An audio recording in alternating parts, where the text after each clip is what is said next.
I never expected a paint job to turn me into the most notorious man in Oak Ridge Estates. But that's exactly what happened when Debbie Williams decided my house wasn't beige enough for her liking. It started on a perfectly normal Tuesday in May. I was watering the hydrangeas I'd planted along my front walkway when a shadow fell across the lawn.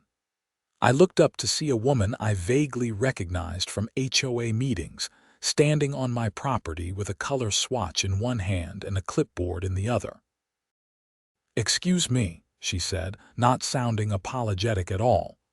"I'm Debbie Williams, head of the Oak Ridge Estates Homeowners Association Architectural Review Committee." She extended her hand as if bestowing a great honor on me. I reluctantly shook it. "Frank Belmont." "But you probably know that since you're standing on my lawn." Her smile tightened. "Mr. Belmont, I'm here about your house color." I glanced at my home, confused. I'd bought the place 2 years ago and hadn't changed a thing about the exterior. It was a modest 2-story colonial with white trim and walls painted a soft gray-blue that I actually found quite pleasant. "What about it?" Debbie held up her color swatch like it was evidence in a murder trial. "According to our HOA bylaws, all homes must be painted in approved earth tones. Your—" She paused, wrinkling her nose. "Blue-gray situation is not on the approved palette." "But this was the color when I bought it," I said. "Nobody mentioned anything for 2 years." "Yes, well, the previous homeowners were granted a temporary variance that expired upon sale of the property. You should have applied for renewal or repainted within 90 days of purchase." She tapped her clipboard. "It's all in Section 8, Paragraph 12 of the covenant you signed when you bought the house." I vaguely remembered signing about 500 pages at closing, but I certainly didn't recall any color restrictions. "So what are you saying exactly?" Debbie's smile returned, this time with visible satisfaction. "You'll need to repaint within 30 days. Here's the approved color palette." She handed me a sheet with various shades of beige, tan, and what appeared to be slightly different versions of the same boring colors. "I'd recommend sandy beige. It's very popular in the community." I looked at the palette and then back at my house. "I like my house color." "Well, I'm afraid it doesn't matter what you like, Mr. Belmont. It matters what you agreed to when you moved into our community." She emphasized "our," as if I were an unwelcome houseguest rather than a homeowner who paid the same ridiculous HOA fees as everyone else. "I'll look into it," I said, taking the palette. 30 days, Mr. Belmont. After that, it's a $100 fine per day until compliance." With a satisfied nod, Debbie turned and strutted down my walkway, clipboard clutched to her chest like a shield of righteousness. I stood there, garden hose still running, feeling that unique combination of confusion and rage that only bureaucratic nonsense can induce. That night, I dug through the mountain of paperwork from when I purchased the house. Sure enough, buried deep in a document called Covenant Conditions and Restrictions was a clause about exterior paint colors requiring approval from the Architectural Review Committee, with an attached, approved palette showing various shades ranging from warm ecru to toasted almond, essentially 50 shades of beige. I checked the date on the variance Debbie had mentioned. It had indeed expired, but no one had ever told me about it. Not the real estate agent, not the previous owners, not the HOA until now, when they could hit me with fines. The next morning, I called my friend Riley Anderson, who happened to be a real estate attorney. "Legally, you probably don't have much ground to stand on," Riley said after I explained the situation. "If it's in the covenant you signed, they can enforce it, even if it's ridiculous." "But it's my house," I argued. "Shouldn't I be able to paint it whatever color I want?" Riley laughed. "Welcome to HOA life, Frank. You basically signed away that right when you bought in Oak Ridge. You could fight it, but between legal fees and potential fines, it might be cheaper just to repaint. With sandy beige, I said glumly, or any of the other exciting variations of beige they've approved. The sarcasm in Riley's voice didn't make me feel any better. After hanging up, I stewed at my kitchen table, staring at the color palette and feeling increasingly irritated. I'd bought this house because I loved its character, the mature trees, the architectural details, and yes, even the pleasant blue-gray color that caught the morning light so beautifully. The thought of painting it some soul-crushing shade of beige made my stomach turn. But the thought of paying $100 a day in fines made it turn even more. That's when I noticed something interesting. The HOA covenant didn't specify that the entire house had to be the same color, just that any visible exterior colors had to be chosen from the approved palette. A plan began forming in my mind. It was petty. It was probably inadvisable. But the more I thought about it, the more satisfying it seemed. I picked up my phone and called Samantha, my younger sister, who happened to be an architectural designer. How much would it cost to repaint my house? I asked when she answered. Depends. Are we talking interior or exterior? Exterior. But not just a regular paint job. I have something special in mind. After explaining my situation and my budding plan, Samantha was silent for a moment before bursting into laughter. Oh my God, Frank. That's either the stupidest or most brilliant idea I've ever heard. Probably both. So you'll help me? Are you kidding? I wouldn't miss this for the world. I'll bring my color plotting software and we can map this out properly. The HOA won't know what hit them. 2 days later, Samantha arrived at my house with her laptop, and a gleam in her eye that I recognized from childhood, the same look she'd had before we built a water balloon catapult that soaked our entire cul-de-sac. We sat on my deck with beers as she pulled up a 3D model of my house that she'd created using photos and measurements. Okay, so here's what I'm thinking, she said, turning the laptop so I could see. We use every single color on their approved palette, but in an intentional pattern that technically meets their requirements while looking completely insane. How many colors are on that palette again? I asked. 28 different shades, Samantha said, scrolling through the swatches. Everything from straw to coffee bean. All variations of beige and brown, but still distinct enough to create an impact when used together. For the next several hours, we plotted out a design that would use every single approved color in a way that would be both eye-catching and technically compliant with the HOA rules. The trick, Samantha explained, is to make it look intentional rather than just random. We want this to be artistic enough that they can't claim it decreases property values. By midnight, we had a finalized design that used all 28 colors in a gradient pattern that flowed around the house, with each architectural element highlighted in a different complementary tone. It was meticulous, it was detailed, and it would make Debbie Williams' head explode. The next day, I contacted 5 painting companies for quotes. 3 of them declined after I explained what I wanted, saying it was too complicated. One said they'd do it, but at a premium that would have required a second mortgage. The 5th, a small outfit called Freedom Painters owned by a tattooed guy named Marcus, who seemed to share my disdain for HOAs, took on the job with enthusiasm.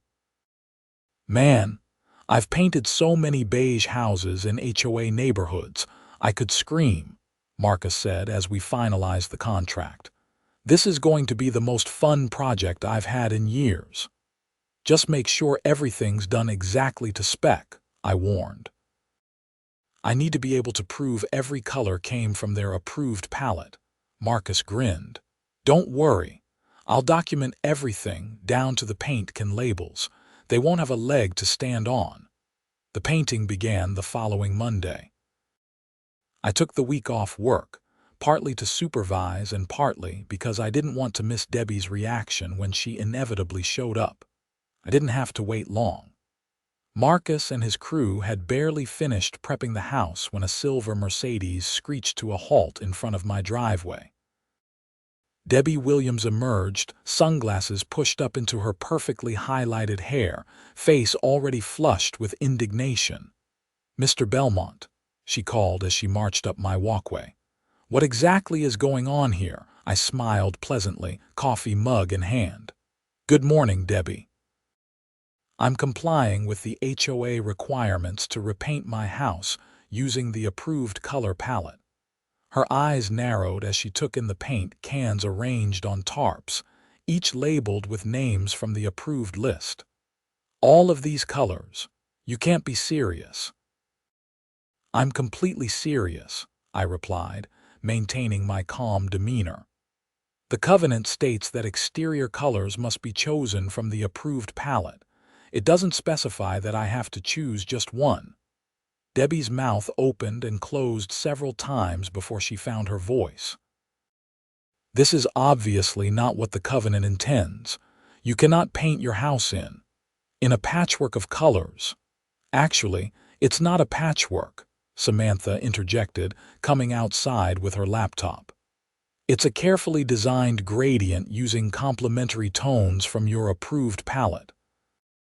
Frank hired me, I'm a professional architectural designer, to create an aesthetically pleasing flow of the approved colors." She turned the laptop to show Debbie the rendered model. "This is absurd," Debbie sputtered. "The Architectural Review Committee will never approve this design." "The committee already approved all these colors," I pointed out.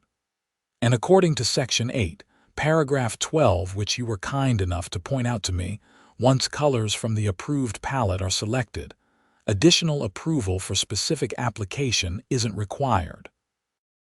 Marcus, who had been quietly enjoying the exchange, stepped forward. "We've got all the approved colors right here, madam. Every single one is on your list. We're just applying them, creatively." Debbie's face had reached an alarming shade of red. "This is clearly against the spirit of the rules." "I'll be taking this to the full board." "You're welcome to do that," I said. "In the meantime, we'll be proceeding with the painting. I believe I have 30 days to comply, and I intend to meet that deadline." With a final glare that could have melted paint, Debbie stormed back to her car. Before driving away, she rolled down her window. "This isn't over, Belmont." Once she was gone, the three of us burst into laughter. "That," Marcus said, wiping tears from his eyes, "was worth the price of admission right there. Over the next 2 weeks, my house transformed."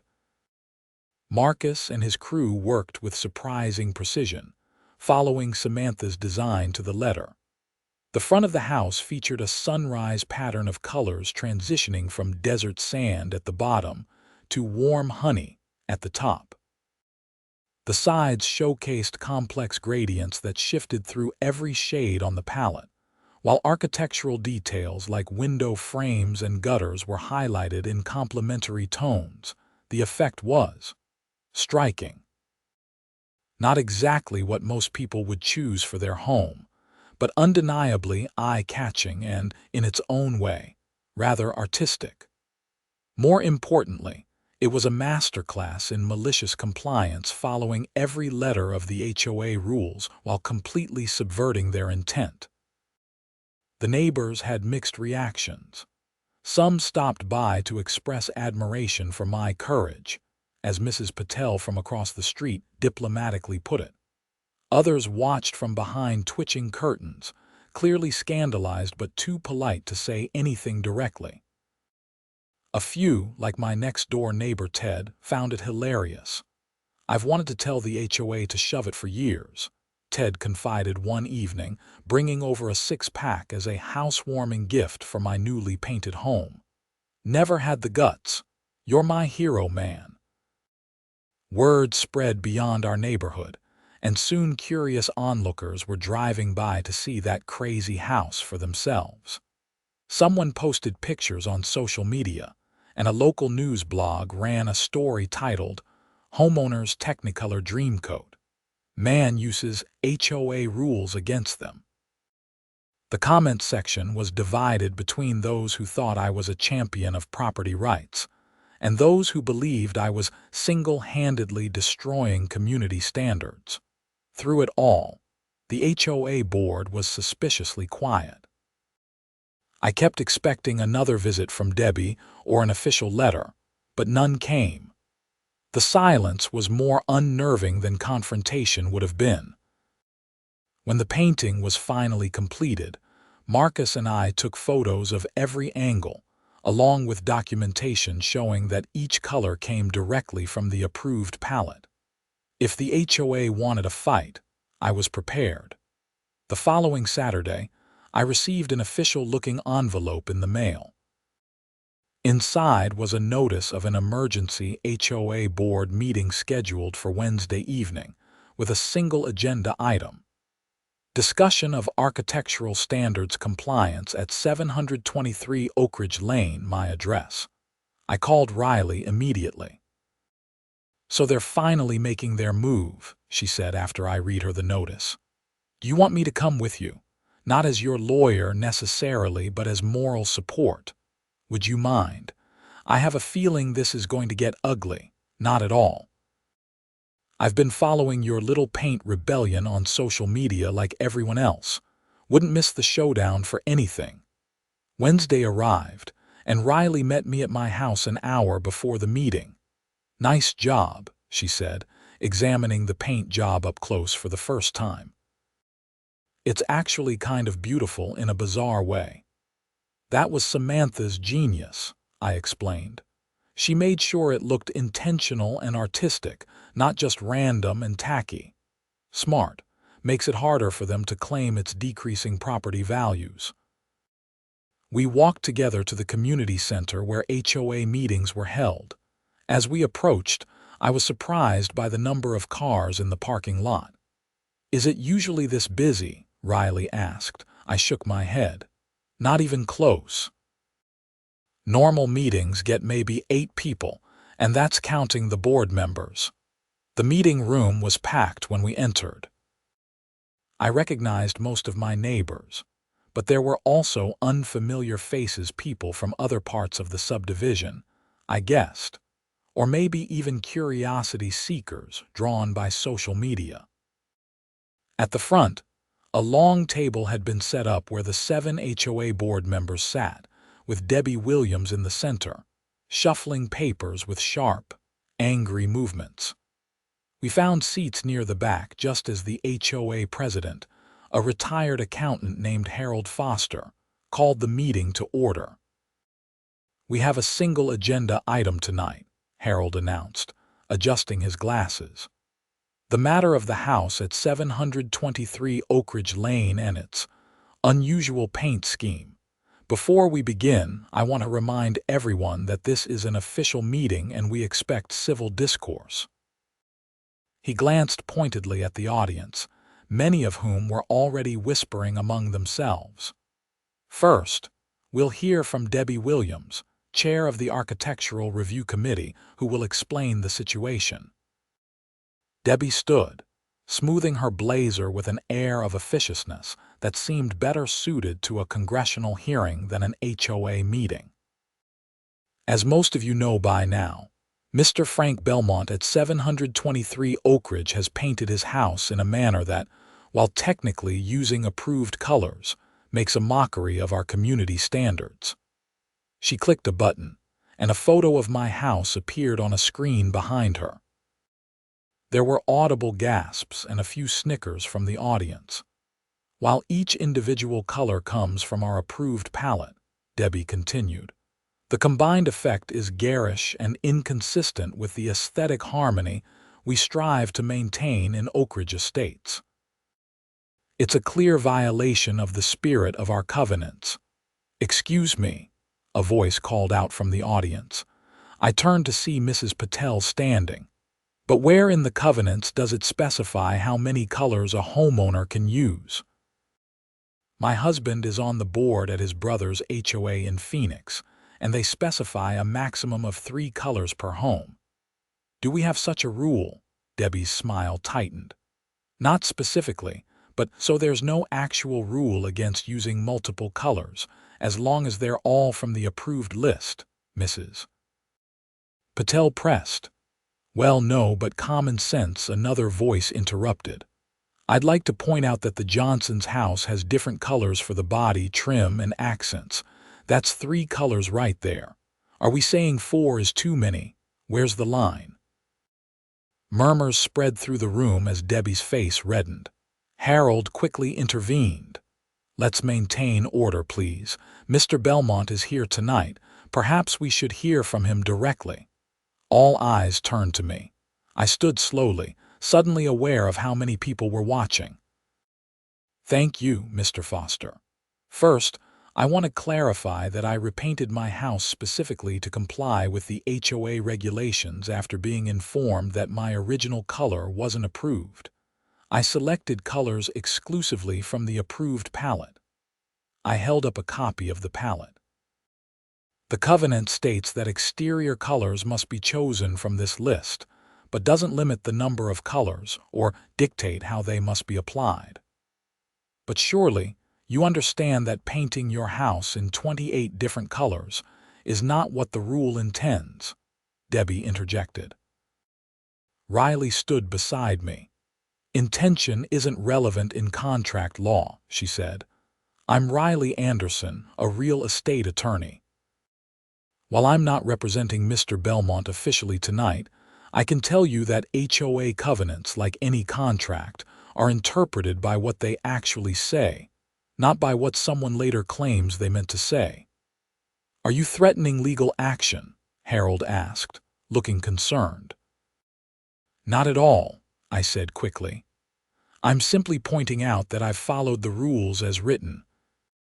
If the board wants to amend the covenant to specify a maximum number of colors per home, that's certainly their prerogative, though I believe such changes require a vote by all homeowners, not just the board.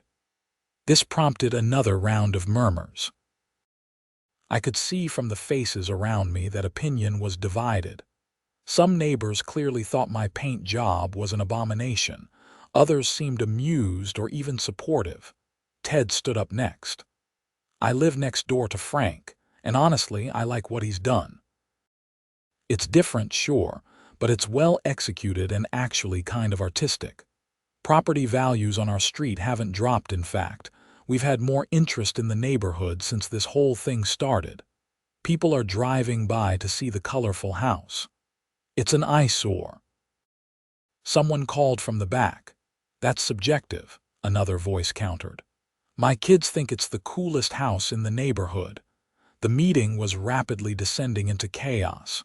Harold banged his gavel repeatedly, trying to restore order. Please, everyone, let's remain civil. The board needs to discuss this matter and determine our next steps. An elderly man I recognized as Mr. Kavanaugh, who had lived in Oak Ridge since it was built, raised his hand and was acknowledged. I've sat on this board for 15 years, he said, his voice thin but carrying. And I have to say, I'm troubled by how this situation has been handled. Mr. Belmont wasn't properly notified about the expired variance when he purchased his home. That's an oversight on our part. Then, when he complies with our rules admittedly in an unexpected way, we call an emergency meeting. This seems like selective enforcement to me. Debbie looked like she'd swallowed something sour. This is hardly selective enforcement. We're applying the rules consistently. Are you? Mr. Kavanaugh challenged. The Hendersons built a shed last year that's 2 feet taller than regulations allow, but they're friends with you, Debbie, so the committee granted a variance. The Murphy's fence is the wrong height, but no one's fining them. The room grew uncomfortably quiet. Harold cleared his throat. I think perhaps we need to take some time to review our covenants and enforcement procedures. In the meantime, since Mr. Belmont has technically complied with the color requirements, I propose we table this discussion until our next regular meeting. "You can't be serious," Debbie exclaimed. "We need to address this immediately." "Actually," said a board member I didn't recognize, "I agree with Harold. We should take time to review the exact wording of the covenant and consider whether amendments are needed for clarity." A vote was called, and to Debbie's visible frustration, the board voted 5-2 to table the discussion, with only Debbie and one other member dissenting. As the meeting adjourned, several neighbors approached me, some to congratulate me on my victory, others to question my sanity or express their disappointment. Through it all, I maintained that I had simply followed the rules as written and would continue to do so. Riley nudged me as we walked back to my house. "You know this isn't over, right? Debbie doesn't strike me as the type to let this go." "I know," I sighed, "but at least I've bought some time." My reprieve lasted exactly 9 days. I was mowing the lawn when a black SUV with Oak Ridge Estates security, emblazoned on the side, pulled up in front of my house. A middle-aged man in a uniform that looked more authoritative than it probably needed to be approached me. "Mr. Belmont?" he asked, consulting a clipboard. I turned off the mower. "That's me. I'm Dennis from HOA Security. I'm here to document code violations on your property."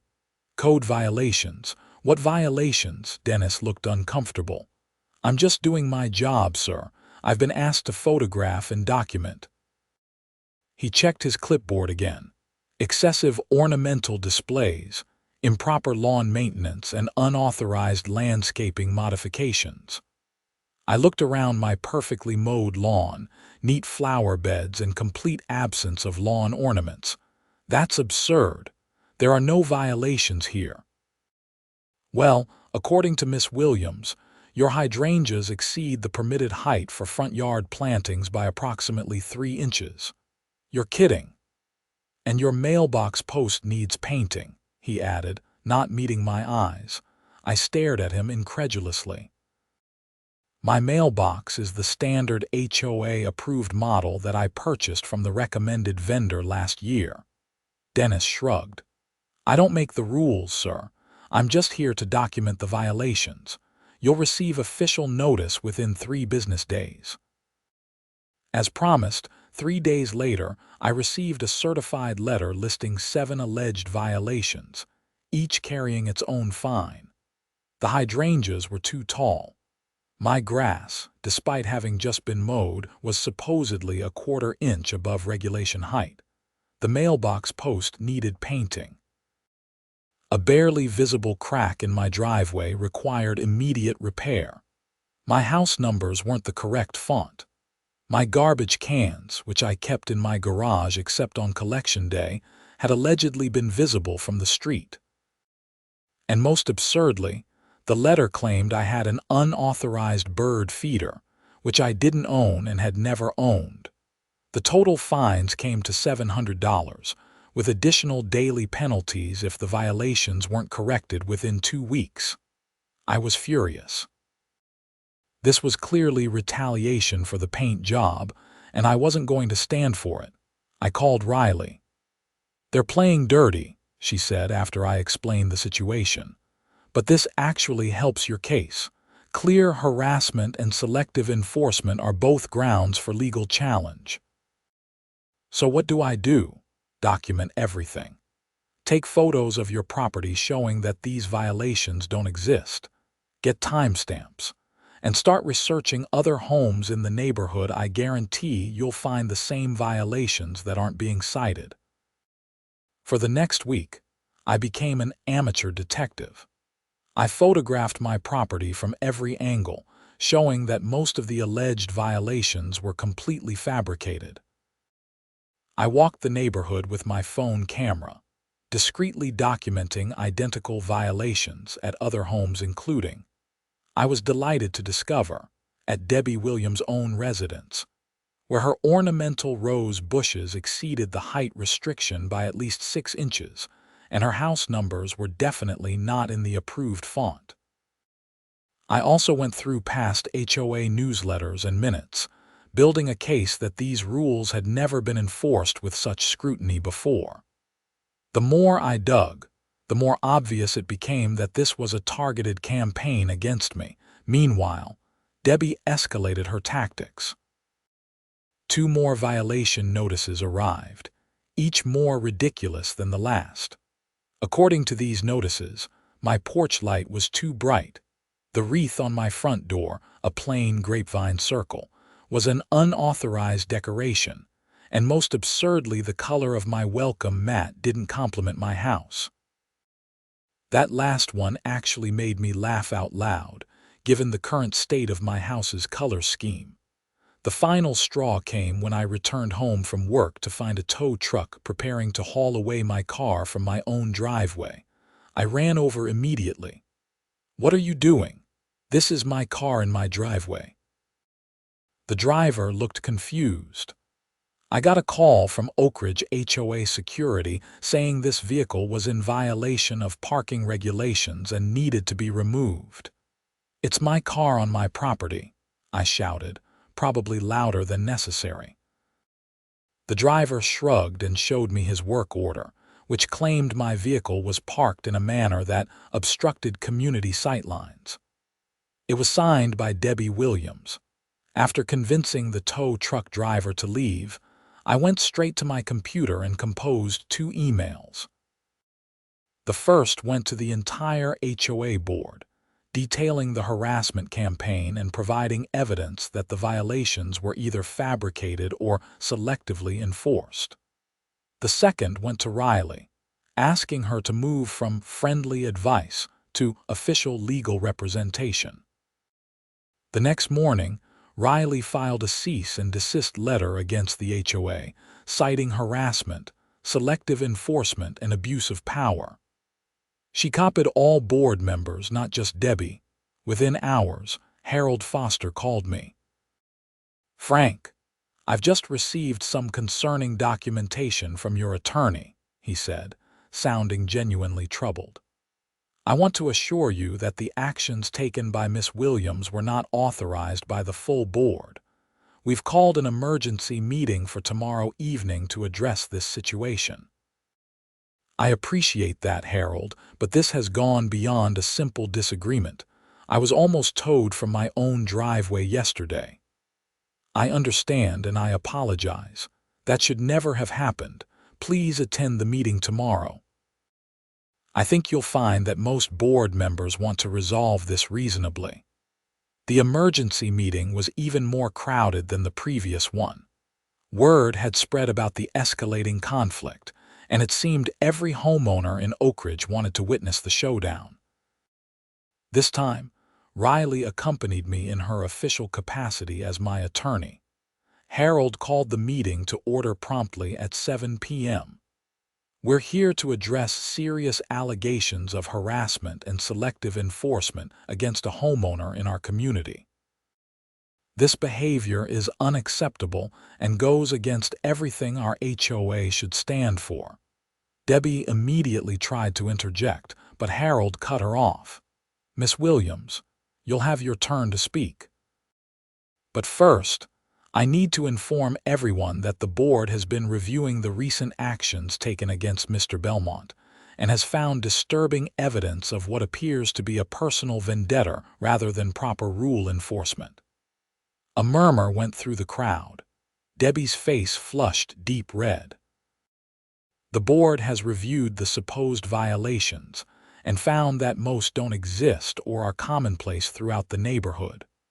More concerning, we've discovered that Miss Williams used her position to authorize HOA security to call a tow truck for a legally parked vehicle on private property, an action she had no authority to take."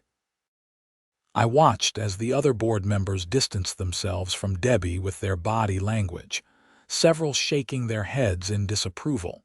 Harold continued, "Before we proceed further, I'd like to give Mr. Belmont and his attorney an opportunity to address the board." Riley stood, professional and poised in her charcoal suit. "Thank you, Mr. Foster. My client has documented at least 15 instances of selective enforcement and harassment over the past 3 weeks, all beginning after he complied with HOA color requirements in a way Miss Williams personally disliked. This pattern constitutes clear harassment and potentially opens the HOA to significant legal liability. She presented our evidence methodically, the fabricated violations, the identical infractions at other homes that weren't cited, the unauthorized towing attempt, and most damning, emails we'd obtained through a friendly board member showing Debbie explicitly directing HOA security to find violations at my property. By the time Riley finished, the room was utterly silent. All eyes turned to Debbie, who stood with visible anger. "This is absurd," she spat. "I was simply enforcing the rules that everyone agreed to." Mr. Belmont made a mockery of our community standards with his ridiculous paint job, and someone needed to take action. "By fabricating violations," Harold asked quietly. "By ensuring compliance across all regulations," Debbie insisted. "If his hydrangeas are 3 inches too tall, that's a violation, period." "And what about your roses that are 6 inches over height?" I asked, showing photos on my phone. "Or the incorrect house number font on your own home? Should we fine you for those violations?" The crowd reacted with a mixture of gasps and snickers. Debbie looked like she might explode. "This is character assassination. I've dedicated years to maintaining the standards of this community while all of you sat back and benefited from my hard work." Mr. Kavanaugh spoke up from his seat. "Debbie, I've known you for 15 years, and I've watched you gradually turn from someone who cared about the community into someone obsessed with control. This isn't about standards anymore, it's about power." The meeting deteriorated from there, with Debbie growing increasingly defensive as more neighbors shared stories of her selective enforcement and intimidation tactics. It became clear that my situation wasn't unique, just more extreme. Eventually, Harold called for order. "I think we've heard enough. The board needs to decide how to proceed." He turned to the other members. "I move that we immediately rescind all violation notices against Mr. Belmont, as they appear to have been issued in bad faith. I further move that we accept Miss Williams' resignation from the Architectural Review Committee and the board, effective immediately." "Resignation," Debbie shrieked. "I have not resigned." "No," Harold agreed, "but you should." "The alternative is a formal removal process based on abuse of power, which would be documented in HOA records and potentially discoverable in any future legal proceedings." The implication was clear. Resign quietly or be removed with a permanent record of misconduct. The board voted 6-1 in favor of Harold's motion, with only Debbie dissenting. They also voted to form a committee to review and clarify the architectural guidelines, including specific language about how many exterior colors were permitted. As the meeting adjourned, Debbie stormed out without a word to anyone. The remaining board members approached me to apologize, promising that the harassment would stop immediately. "What about my house?" I asked. "I complied with the rules as written, but I understand it's unusual." Harold smiled slightly. "The current covenant stands until amended, which requires a vote of all homeowners, not just the board. That process takes a minimum of 3 months.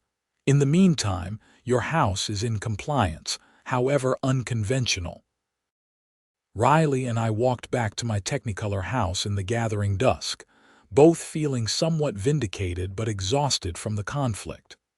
"You know," she said, looking up at the sunset-colored gradient on my front facade, "I've actually grown quite fond of this paint job. It has character." I laughed. "Me too, strangely enough, though I'm not sure I'd have chosen it if Debbie hadn't been so insistent on beige." In the weeks that followed, things gradually returned to normal in Oak Ridge Estates. Debbie Williams put her house on the market and moved to a non-HOA neighborhood across town, unable to face the community after her public humiliation. The new Architectural Review Committee, with Mr. Kavanaugh as interim chair, took a more reasonable approach to enforcement. 3 months later, the HOA held a vote on amended architectural guidelines that limited homes to a maximum of 3 complementary colors from the approved palette, a reasonable compromise that most homeowners, including me, supported. Under the new rules, I would have a year from the amendment's adoption to repaint my house in compliance. When the time came, I chose a pleasant shade of blue-gray for the main color, similar to what I'd had originally with white trim and a deeper blue for accents. It looked good, and I was happy with it.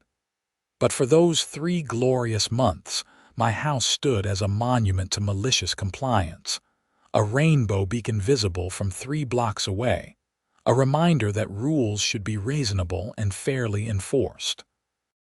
The story of the Rainbow House became part of neighborhood lore, told and retold at block parties and HOA meetings for years to come. Some versions painted me as a hero standing up to tyranny. Others portrayed me as a troublemaker who went too far. The truth, as usual, lay somewhere in between. What mattered was that the experience changed our community for the better. The new board adopted a more collaborative approach, focusing on building community rather than enforcing arbitrary rules. Neighbors started talking to each other more, planning events, and actually enjoying the community they'd all chosen to live in. As for me, I kept a small souvenir of my rebellion. The shed in my backyard, hidden from street view, remained painted in all 28 approved colors, a tiny rainbow reminder that sometimes the most effective way to change unfair rules is to follow them to the letter. And every time a new family moved into Oak Ridge Estates, someone would eventually tell them the legend of the house that was every approved color at once, and how it changed an HOA forever. I like to think it makes them appreciate their boring beige houses just a little bit more, knowing that somewhere, in the not-too-distant past, one homeowner decided that following the rules didn't have to mean surrendering his soul to sandy beige.